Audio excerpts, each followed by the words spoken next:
자, 여기 한 남자가 있습니다. 이름은 조지 포먼. 한때 그의 주먹은 세상을 뒤흔들었죠. 강철 같은 펀치로 상대를 쓰러뜨리며 헤비급 챔피언 벨트를 허리에 감았습니다. 세상 모든 것을 다 가진 듯 했지만 1917년 세기의 대결에서 무하마드 알리에게 통한해 KO패를 당한 후 그의 인생은 처절한 겨울로 곤두박질쳤습니다. 링 위의 야수였던 그는 길 잃은 어린 양처럼 절망과 허무함에 갇혀버렸죠. 다 끝났어. 어둠 속에서 그는 중얼거렸을 겁니다. 바로 그때 가장 깊은 절망의 링 위에서 그는 전혀 예상치 못한 음성을 듣습니다. 아니, 어쩌면 가슴속 가장 깊은 곳에서 울려 퍼지는 외침이었을지도 모릅니다. 나의 사랑, 내 어여쁜 자야, 일어나서 함께 가자. 아가서 2장 10절의 말씀이 그의 폐허가 된 마음에 한 줄기 빛처럼 꽂힌 것입니다. 돈과 명예, 승리의 환호성이 아닌 전혀 다른 차원의 부르심이었죠. 그 순간 조지 포먼의 심장은 다시 뛰기 시작했습니다. 이전과는 완전히 다른 리듬으로 말입니다. 고린도후서 5장 17절은 이렇게 선포합니다.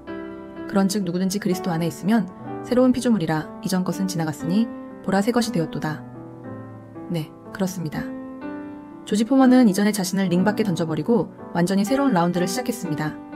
분노와 교만으로 가득 찼던 그의 눈빛은 온유함과 사랑으로 빛나기 시작했고 챔피언 벨트보다 더 큰 기쁨, 세상에 줄 수 없는 평화가 그의 마음을 가득 채웠습니다. 그는 권투 글러브 대신 성경을 들고 목회자가 되어 절망에 빠진 청소년들에게 희망을 전하는 영혼의 코치가 되었습니다. 하지만 여러분, 새로운 삶에도 작은 여우들은 어김없이 찾아옵니다. 아가서 2장 15절은 경고하죠. 우리를 위하여 여우 곧 포도원을 허는 작은 여우를 잡으라. 포먼 목사가 운영하던 청소년 센터가 재정난이라는 작은 여우 때문에 문 닫을 위기에 처했을 때 그는 어떤 선택을 했을까요? 그는 다시 글러브를 꼈습니다. 무려 10년 만에 복귀. 그의 나이 38세였습니다. 세상은 비웃었죠. 늙은 사자의 마지막 발악이라고. 하지만 그의 목표는 더 이상 개인의 영광이 아니었습니다. 링 위에서 쓰러져가는 청소년들의 꿈, 그 소중한 포도원을 지키기 위해서였습니다. 그리고 마침내 45세의 나이로 다시 한번 세계 챔피언의 자리에 오르는 기적을 써냅니다. 이것은 단순한 인간 승리가 아니었습니다. 절망 속에서도 우리를 일으켜 세우시는 하나님의 살아있는 드라마였습니다. 사랑하는 여러분, 지금 여러분의 인생 링은 어떤 모습인가요? 실패의 아픔에 다운되어 있습니까?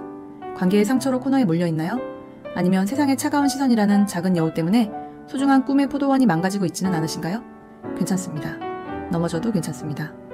조지 포먼을 일으켜 세우신 그분, 우리 주님께서 지금 바로 당신의 귓가에 속삭이고 계십니다. 나의 사랑, 내 어여쁜 자야, 이제 그만 아파하고 일어나 나와 함께 가자.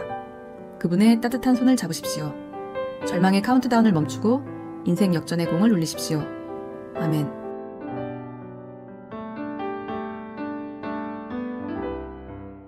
만약 당신 인생의 나침반이 갑자기 방향을 잃고 제멋대로 핑핑 돈다면, 그래서 한 치 앞도 알 수 없는 안개 속에 홀로 남겨진다면 여러분은 과연 어떤 선택을 하시겠습니까? 여기 자신의 모든 것을 걸고 가겠나이다. 이 한마디로 역사의 물줄기를 바꾼 한 여인이 있습니다. 바로 리브가입니다. 상상해 보십시오. 먼지 풀풀 날리는 길을 달려온 낯선 이방인이 당신 집 문을 두드립니다. 그는 주인 아들의 신부감을 찾으러 왔다며 하룻밤만 묵고 아침 해가 뜨자마자 당신을 데리고 떠나겠다고 합니다. 딱 하룻밤만, 더는 지체할 수 없습니다. 그의 눈빛은 다급함과 확신으로 이글거립니다. 가족들은 당연히 난리가 났겠죠? 아니, 이보시오. 딸을 보내는 일이 그리 쉬운 줄 아시오? 며칠만이라도 함께 있게 해주시오. 눈물 섞인 애원이 터져 나왔을 겁니다. 그때 모든 시선이 한 사람에게 쏠립니다. 리브가. 그녀의 마음은 어땠을까요? 한 번도 본 적 없는 남자, 한 번도 가본 적 없는 땅, 익숙한 고향과 사랑하는 가족을 떠나야 하는 그 막막함과 두려움이 왜 없었겠습니까? 그러나 다음날 아침, 그녀의 입술에서는 믿을 수 없는 대답이 흘러나옵니다. 창세기 24장 58절. 리브가에게 물어 이르되 네가 이 사람과 함께 가려느냐? 그가 대답하되 가겠나이다. 얼마나 간결하고도 단호한 선언입니까? 마치 폭풍 전야의 고요함처럼 그 한마디는 거대한 운명의 서막을 알리는 종소리 같았습니다. 그녀의 가겠나이다 라는 외침이 울려 퍼지는 순간 시간은 잠시 멈춘 듯 했습니다. 그리고 그 정적을 깨고 하나님의 위대한 계획이 거대한 톱니바퀴처럼 맞물려 돌아가기 시작했습니다. 낙타 행렬이 다시 사막의 모래바람을 가르며 나아갈 때 리브가의 눈에는 익숙한 풍경이 점점 멀어져 갔습니다. 한편 수백 킬로미터 떨어진 부엘라에로의 들녘에서는 한 남자가 간절한 마음으로 하늘을 바라보고 있었습니다. 바로 이삭입니다. 어머니 사라를 여인 깊은 슬픔 속에서 그는 새로운 시작을 기다리며 기도하고 있었습니다. 창세기 24장 63절은 말합니다. 이삭이 저물 때에 드레나가 묵상하다가 눈을 들어 봄에 낙타들이 오는지라. 저 멀리서 다가오는 낙타의 실루엣. 그의 심장이 얼마나 빠르게 뛰었을까요? 리브가가 이삭을 보자 낙태에서 내려 면박으로 얼굴을 가린 그 순간 두 사람 사이에는 어떤 말도 필요 없었습니다. 그것은 단순한 만남이 아니었습니다. 하나님의 약속이 아브라함에게 주셨던 그 위대한 언약이 바로 그들의 만남을 통해 생생하게 이어지는 순간이었습니다. 창세기 24장 67절을 보십시오.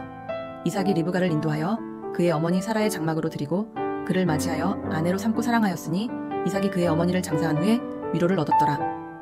텅 비었던 어머니의 장막, 그 차갑던 공간에 드디어 온기가 돌기 시작한 것입니다. 그녀는 단순한 아내가 아니었습니다. 텅 빈 그의 마음에 찾아온 하나님의 따스한 손길이었습니다. 사랑하는 여러분, 리브가의 이야기는 박물관에 전시된 낡은 유물이 아닙니다. 오늘 바로 지금 우리에게도 하나님은 물으십니다. 네가 나와 함께 가겠느냐? 그 부르심 앞에 우리는 어떤 대답을 준비하고 있습니까? 때로는 모든 것이 불확실하고 세상은 우리를 비웃을지 모릅니다. 하지만 리브가처럼 가겠나이다 라고 믿음으로 선포할 때 하나님은 우리의 삶을 통해 상상조차 할 수 없는 놀라운 드라마를 써 내려가실 것입니다. 당신의 용기 있는 한 걸음이 바로 기적의 시작입니다. 아멘. 자, 우리가 살아온 지난 세월을 한번 돌아보십시다. 기쁜 날도 많았지만 예상치 못한 시련에 밤잠 설치던 날들은 또 얼마나 많았습니까? 자식들 일로, 건강 문제로, 때로는 외로움의 마음이 무너질 때도 있었을 겁니다. 우리네 인생길 어찌 평탄하기만 하겠습니까? 마치 깊고 어두운 동굴 속에 홀로 남겨진 듯한 막막함을 느낄 때 우리는 어떤 소리를 내왔는지요. 오늘 그 옛날 다윗 왕의 이야기를 좀 해볼까 합니다. 그도 우리처럼, 아니 우리보다 더 혹독한 시련의 동굴에 갇힌 적이 많았습니다. 사울 왕의 칼날을 피해 쫓겨다닐 때 그 심정이 오죽했겠습니까? 언제 목숨을 잃을지 모르는 절박함 속에서, 믿었던 이들의 배신 속에서 그는 캄캄한 동굴 바닥에 주저앉아 절망했을까요? 아닙니다. 놀랍게도 다윗은 그 절망의 한복판에서 노래를 불렀습니다. 시편 57편 7절과 8절을 한번 보십시오. 하나님이여, 내 마음이 확정되었고 내 마음이 확정되었사오니 내가 노래하고 내가 찬송하리이다. 내 영광아 깰지어다. 비파야, 수금아 깰지어다. 내가 새벽을 깨우리로다. 보통 사람 같으면 원망과 탄식으로 밤을 지새웠을 텐데 다윗은 달랐습니다. 그 절박한 순간에 원망 대신 찬양을 택했다니 참으로 놀랍지 않습니까? 이것이 바로 내 인생을 연주하라는 말씀의 깊은 뜻입니다. 야고보서 5장 13절은 우리에게 이렇게 가르칩니다. 너희 중에 고난 당하는 자가 있느냐? 그는 기도할 것이요. 즐거워하는 자가 있느냐? 그는 찬송할지니라. 다윗은 이 말씀을 삶으로 살아냈습니다. 고난 속에서 그의 기도는 노래가 되었고 그 노래는 절망을 희망으로 바꾸는 능력이 되었습니다. 우리도 마찬가지입니다. 세상 시름에 눌려 한숨만 내쉬기보다 다윗처럼 마음을 굳게 정하고 선포하는 겁니다. 내 영혼아 깨어날지어다. 우리 안에 하나님께서 주신 귀한 생명과 은혜를 다시 한번 깨우는 것입니다. 지나온 세월의 아픔과 상처가 오히려 우리 인생의 깊은 울림을 내는 악기가 될 수 있습니다. 우리 각자의 삶이 지난 세월의 경험과 지혜가 바로 하나님께서 주신 귀한 악기입니다. 남은 생에 그 어떤 어려움 속에서도 감사의 노래, 찬양의 연주를 멈추지 마십시오. 우리의 삶 전체가 하나님께 드려지는 아름다운 찬양이 되기를 간절히 축원합니다. 아멘.